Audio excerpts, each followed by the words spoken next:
መሲን ቴዲ እየተጫወተባት ይመስለኛል።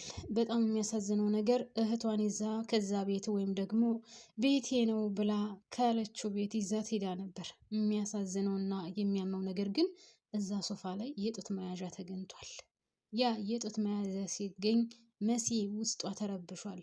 እውነት ሌላ ሰው እዚህ ቤት እየኖረ ነው ወይስ ምንድን ነው ነገሩ እያለች ነው። ይሄ ጥያቄ ለሁላችንም ነው። ቴዲ እውነት መሲን እየተጫወተባት ነው? እሷስ በዚህ ደረጃ መቸኮሏስ ምን አመጣው? ለነገሩ የተቸኮለበት ነገር መቼውንም ቢሆን ፋይዳ ኑሮት አያውቅም።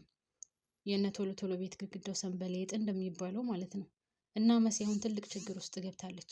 ሲቀጥል በጣም በሚያሳዝን ሁኔታ እቺ የተረገመች ወይዘሮ ሄለን አይን እየናግታታለች። ከመሲ ጋር ግብ ገጥማ አይደል ገጥማችኋል አይደል? መሸነፍ የለም ወደ ኋላ የሚባል ነገር የለም የሚለውን ይዛ የምትጓዝ ይመስለኛል። መሲ ቴዲ በነገራት መሰረት የወይዘሮ ሄለንን ልጅሽ ማለቴ ኤልሹ ያንቺ ልጅ አይደለችም፣ ከፈለግሽ ሂጂና አስመርምሪያት ብላት ነበር። በዛ ምክንያትም እንደገናም ደግሞ ፊት ለፊት እንደዛ ቁማ ስለተናገረቻት ከፍ ዝቅ አድርጋ ስላየቻትና እሷ በሌለችበት ልትሞሸር ስለነበር በሱም ተናዳባት ስለነበር እንግዲህ እናቷን አግታታለች። በጣም የሚያሳዝነው ነገር ግን እች ሴትዮ የምታውቀው ነገር የለም። በጣም ምስኪን ናት። አንዳንድ ጊዜ ግን ድህነት በጣም ከባድ ነው። ቤተሰብ እውነት እንደ ድህነት በዚች ምድር ላይ የሚያስጠላ የለም። ድሃ ባይሆኑ ኖሮ ያው በሀገራቸው ድሃ አይደሉም፣ ነገር ግን ከነሱ ቤት ስለተቀመጡ ብቻ በዚህ ደረጃ እንደዚህ ማሰቃየቱ ወይዘሮ ሄለን ተገቢ ነው ብዬ አላስብም። ለማንኛውም የሚገርመውና የሚያሳዝነው ነገር ደግሞ የእሷ ጣጣ የእሷ ጉድ ማለቂያ አለማግኘቱ ነው። ሰላም የኔ ምርጦች እንዴት ናቸውልኝ? ሰላም ናችሁ? በያላችሁበት ሰላማችሁ ብዝዝት ይበልልኝ። ለቻናሌ አዲስ ከሆናችሁ ውድ ቤተሰቦቼ ሰብስክራይብ አድርጋችሁ የደወል ምልክቷን በመጫን ቤተሰብ ሆኑ። ነባር ቤተሰቦች ደግሞ ላይክ ማድረጋችሁን አትርሱ። ከጎን የሆናችሁ ለምታበረታቱኝ ደግሞ ፈጣሪ በያላችሁበት ያክብርልኝ፣ ከልብ አመሰግናለሁ። ግን ቪዲዮ የሚደርሳችሁ ሁላችሁም ፕሊስ ላይክ ማድረጋችሁን ወይም የላይክ ምልክቷን ጫን ማለታችሁን አትርሱ። አብራችሁን ቆዩ። አመሰግናለሁ። እንግዲህ ወይዘሮ አይንዬን አግታታለች ማለት ነው። ወይዘሮ ሄለን ያው እሷ በቀላሉ የምትፋታ ሴት አይደለችም፣ ሁላችንም እንደምናውቀው። ግን በጣም የሚያሳዝነው ነገር መሲ ቸኩላ ወደ ቴዲ ቤት መሄዷ ነው። መሲታው ቸኩላ ወደ ቴዲ ቤት ብትሄድም እንግዲህ እንደነገርኳቸው ከቤቱ ውስጥ የጡት መያዣ ተገኝቷል። በዛ ላይ ደግሞ የዋሻት ውሸት ሌላ ቤት አለኝ፣ ነገር ግን ቀለም እያስቀባሁት ነው ስላላለቀ ነው ብሏታል። እና መሲን ቴዲ እየተጫወተባት ሊጠቀምባት እየፈለገ እንጂ በጭራሽ እውነትም ወዷትና አፍቅሯት አይመስለኝም እንጂ ሄለን በቀላሉ የምትፋታው ሴት አይደለችም። ሄለንን በቀላሉ የሚተዋት አይመስለኝም፣ ጉዳቸውን ስለምታቅበትና ብዙ ነገር ስለምታቅባቸው። ስለዚህ ምናልባት ይህንን ነገር እኔ ሊያዛት ብሎ አስቦበት እንጂ መሲን ወዷትና አፍቅሯት ቢሆን ኑሮ ሌላ ሴት ከዛ ቤት እያመጣ ወይም ደግሞ ሌላ ሴት አምጥቶ እንዶ ሽማግሌ መላኩን ራሱ ምን ያክል እርግጠኛ ነው? እኔ የላኳቸውን ሽማግሌ አግታ ማለቴ አስመልሳ እሷ ላከች ብሏል አይደለ?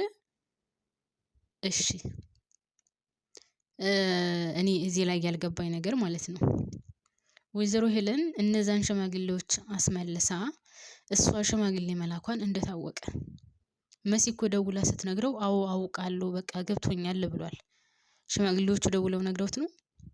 ሲጀመር ሄለን ማን እንደሆነች ሲያቋታን እነሱ እዚህ ላይ ራሱ በጣም ግራ የሚያጋባ ነው። በነገራችን ላይ ቤተሰብ ሁለቱ አሁንም አንድ ላይ እየሰሩ እንዳልሆነ በምን ያክል እርግጠኛ ነን? ግን ደግሞ እንደዛ እንዳትሉ ቴዲ አሁንም ከሄለን ጋር እየሰራ ነው እንዳይባል እቺ ማነው ስሟ ኤልሻዳይ የእሷ ልጅ እንዳልሆነች ንገራት ብሏታል። ወይስ እንደዚህ ብላ ብቻ አላቅለትም። ቴዲን እኔ እያመንኩት አይደለም። ቴዲ መሲን እየተጫወተባት ነው። እሷ ግን አልገባትም። ከዛ ቤት መውጣቷን ብቻ ነበረ ያየችው። ነገር ግን በጭራሽ ከዛ ቤት ተመልሳ የምትቀመጥ ወይም ተመልሳ እዛው የምትተሸግበት እንጂ የምትወጣበት አይመስለኝም። ሲቀጥል ወይዘሮ ሄለን እንግዲህ ቤቱን ለራሷ ለማድረግ ደፋ ቀና እያለች ነው። ግን ለቤሉል ማን ነው ያንን ደብዳቤ ጽፎ የላከለት? እናትክ ቤቱን ለራሷ ለማድረግ ደፋ ቀና እያለች ነው። በዙሪያ ያሉትን ሰዎች በአጠቃላይ አትመናቸው። እርግጠኛ ነኝ ይህንን ነገር የሚያውቀው ማን ነው? ቴዲ ነው። ይህንን መልእክት የላከለት ቴዲ ነው። በዙሪያ ያሉትን ሰዎች አትመናቸው። ግን እንዴት ሊል ቻለ? አይሮን ነው። እንግዲህ ይህን ነገር ከቴዲና ከጆ ውጭ ማንም አያውቅም። ማለት ወይዘሮ ሄለን ያን ቤት በራሷ ስም ልታደርግ እንደሆነ ከቴዲ አንድ ቴዲ ነው፣ ሁለተኛ ደግሞ የምጠራጠረው ጆን ነው። ከዛ ውጭ ማንም ሊያውቅ አይችልም። ስለዚህ ከሁለቱ ውጭ ሌላ ማንም አያውቅም። እንግዲህ ያን ደብዳቤም ከሁለቱ ውጭ ሌላ ማንም ሰው አይልክለትም ማለት ነው። ሌላው እንግዲህ ኤልሹ እናቷ ጋር ተከታትላ ወይም ወደ እናቷ ስትሄድ ቤሉል አይቷታል። ቤሉል ደርሶባታል። እናቷን እንደምታገኛት፣ ከእናቷ ጋር እንደምትገናኝ፣ ከእናቷ ጋር ብዙ ነገር እንደምታደርግ ቴዲ ማለት ቤሉል ደርሶበታል። እንግዲህ እህቱ እንዳልሆነች ያውቃል። ታውቃላችሁ፣ እህቴ ባልሆነች ብዬ ተመኝቼ አላቅም ነበር እያለ በጣም ነበረ ሲያዝን የነበረው። ነገር ግን አሁን እስከዛሬ ያዘነበትንና እህቴ ብሎ ሲንሰፈሰፍላት የነበረውን የሚጸጸትበት ይሆናል ይመስለኛል ሳስበው። ምክንያቱም ተንኮሏ ከእናቷ በላይ ናት። በጣም የሚያሳዝነው ነገር የእሷ ተንኮል ከእናቷ በላይ ነው። ሌላው እንግዲህ ያው አዶናይ ማስመሰሉን እንደቀጠለ ነው። ነገር ግን አሁንም ቢሆን አስመሰለ እንጂ ኑኑን በጣም ነው የሚወዳት፣ በጣም ነው የሚያፈቅራት። ሁለቱን ማለቴ ቤሉልንና ኑኑን አንድ ላይ ሲያያቸው እንዴት ደግሞ እንደፈላና እንዴት እንደተናደደ ልነግራችሁ አልችልም። በጣም ነበር የተናደደው። በጭራሽ ሁለቱን አንድ ላይ ማየት አይፈልግም። በጣም ነው የሚወዳት ኑኑን። ኑኑ ደግሞ እሱን አትወደውም፣ አታፈቅረውም። እሷ መሆን የምትፈልገው ከቤሉልና ከቤሉል ብቻ ነው። ነገር ግን ሁሉንም ነገር እያወቀ እንደማያውቅ ሆኖ ሁሉንም ነገር እንደረሳ ሆኖ ነው ሚስቴ ምናምን እያለ እንደዚህ የሚጃጃለው። ሲቀጥል ከዚህ በፊት አግቷት ከነበረው ልጅ ጋር ተገናኝቶ ነበር። እኔ ምን ሆኖ ነው፣ ምን አይነት ወንጀል በሰራበት ነው ወይዘሮ ሄለንን እንደዛ ማሰቃየት የፈለገው እያልኩ ነበረ። ነገር ግን ያው ሁላችንም እንደምናውቀው ወይዘሮ ሄለን ወደ ገጠራማው አካባቢ የሄደች ልጅ እያመጣች ወደ ውጭ ሀገር እንደምትሸጥ ሁላችንም እናውቃለን አይደለ? ስለዚህ አሁንም ያ ሰውዬ ልጁን ወስዳ ስለሸጠችበትና ልጁን ወይም የሆነ ነገር ስላደረገችበት ነው ለካ እንደዛ በዛ ደረጃ የሚጠላትና በዛ ደረጃ እሱ ብቻ መበቀል የሚፈልገው። አዶናይ ጋር ተነጋግረዋል። ምነው ቆየ ምናምን ሲለው ያው ማስመሰል ስለነበረብኝ እያስመሰልኩ ነው ምናምን ብሎታል። ነገር ግን ሄለንን ምን ልታደርጋት ነው? ልገላት አስበህ ነው እንደ ብሎ ጠይቆት ነበር። ነገር ግን ያኛው መናገር አልፈለገም። አዶናይ ደግሞ ምንድነው ያለው? ሄለን በጣም ብዙ ወንጀል የሰራች ሴት ናት። አንተ ብቻ ሳትሆን በጣም ብዙዎች ሊበቀሏት ይፈልጋሉ። ስለዚህ እንድትገላት አልፈልግም። የምታደርገውን ነገር ንገረኝ ብሎት ነበር። ነገር ግን ያኛው ደግሞ ማድረግ የሚፈልገውን ነገር መናገር አይፈልግም። ነገር ግን መበቀል እንደሚፈልግ ነው አዶናይ ጋር ሲነጋገር የነበረው። እና እንግዲህ ያም ሰውዬ ወይም አግቷት የነበረው ልጁን ሰርቃ ወስዳ ሽጣበታለች፣ ወይም የሆነ ነገር ካደረገችባቸው ቤተሰቦች አንዱ ነው ማለት ነው። እንግዲህ እንደዚህ አይነት ወንጀል ስትፈጽም ደግሞ በጣም ብዙ ነው። እንደዚህ አይነት ወንጀል የፈጸመችበት ስራ ይወራ ከተባለ በጣም ብዙ ነው። ከገጠር እያስመጣ ወደ ውጭ ስትሸጥ የነበሩ እንግዲህ በጣም ብዙዎች ናቸው።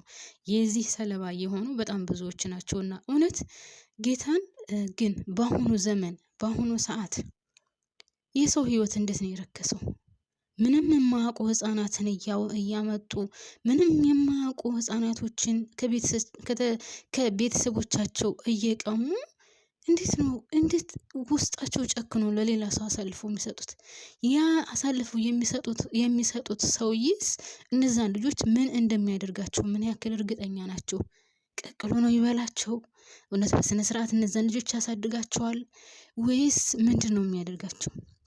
ሰው የራሱን ነፍስ በሚወድበት ልክ የራሱን ልጆች በሚወድበት ልክ ለምንድን ነው የሰውን ልጅ እንደዚህ የማይወደው? ለምን የሰው ልጅ ቢያንስ ማድረግ እንኳን ባይችል የሰው ልጅ ማድረግ እንኳን ባንችል መርዳት እንኳን ባንችል ምን አለ መልካም ነገር ብናስብ? ምን አለ ክፋቱ ቢቀር? ለምን የሰውን ልጅ ሰው ብሎ የወለደውን ገና አድጎ ያሳልፍልኛል ብሎ በአይኑ ብሌን እየሳሳ የሚያየውን ልጁን ወስዶ እንዴት ለሌላ ሰው ይሸጣል? ወስዶ ላልባሌ ነገር እንጃ። በስመ አብ በጣም ከባድ ነው እውነት። በተለይ አሁን ኢትዮጵያ ላይ እየሆነ ያለው ነገር በጣም የሚያሳዝንና የሚያም ነገር ነው። የእውነት በጣም የሚያም ነው። ቤተሰብ ያሳዝናል ጌታ ሰው በዚህ ደረጃ ይጨክናል? የሰው ልጅ ሰርቆ ሰው አይን ያወጣል? የሰው ልጅ ሰርቆ ሰው ኩላሊት ያወጣል? የሰው ልጅ ሰርቆ ቤት ውስጥ አሽጎ ልክ እንደ ከብት መጠቀሚያ? ወይኔ አምላኬ በስመ አብ! እውነት በጣም ነው የሚያሳዝነው። አሁንማ በቃ ኢትዮጵያ ላይ በተለይ ኢትዮጵያ ላይ የማይሰራ ወንጀል የለም። የማይሰራ ይሄ የወንጀል ድርጊት ኢትዮጵያ ውስጥ የለም። በቃ ልክ አሁን ወይዘሮ ሄለን እንደምታደርገው። ወይዘሮ ሄለን ማለት አስባችሁታል? ህፃናትን ከገጠር እያመጣች ወደ ውጭ የምትሸጥ፣ ከዛስ የአዶናይን አባት ገላለች፣ የራሷን ባሏን አስገድላለች። ምን ይሄ ብቻ ምን ያላደረገችው ነገር አለ? እና ለምንድን ነው ሰው በዚህ ደረጃ የሚጨክነው? ግን በጣም ነው የሚያሳዝነው። እንግዲህ አዶናይ አልኩኝ ቤሉልና ኤልሹ እንግዲህ ያው አልተገናኙም። ከእናቷ ስትመለስ ከኋላ እየተከተላት ነበር። ምን ይላት ይሆን? ምን ያደርጋት ይሆን? እየጠረጠራን ነበረ። ደርሶባታል። ለእናቷ ወደዛ ወደዚህ እያደረገች መልእክት እንደምታደርስና እንደምትቀበልም ደርሶበታል። እና እውነት ሲገናኙ ማለት ከኋላዋ ሲደርስባት ምን ይላት ይሆን? እኔ በጣም በጉጉት እየጠበቅኩት ነው በነገራችን ላይ እውነት። እና ወይዘሮ ሄለንም እንግዲህ ለመሲ ደውላ እናቷን እንዳገተቻት ነግራታለች። ከእሷ ጋር መሳፈጥ ቢቀርቧት ጥሩ እንደነበረና እሷን እንደዛ መናገር እንዳልነበረባትም ነው የነገረቻት። ነገር ግን ይህን ነገር እያሰበችበት ነው። ለምሳሌ ኤልሹ የሆነ ወረቀት ወስዳ ስትሰጣት እሷ ካለችበት ቦታ ወረቀቱን ከተቀበለች በኋላ መሲ ያለቻትን ወደኋላ መለስ ብላ እያስታወሰች ነበር። እንደውም እሷ ጨንቋት ምን ሆነሽ ነው ምናምን ስትላት ነበር። ለማንኛውም ወደ ቤተሰቦች የዛሬው ይህንን ይመስላል። አብራችሁን ስለቆያችሁ አመሰግናለሁ። ላይክ፣ ሰብስክራይብ ማድረጋችሁን አትርሱ። ወዳችሁ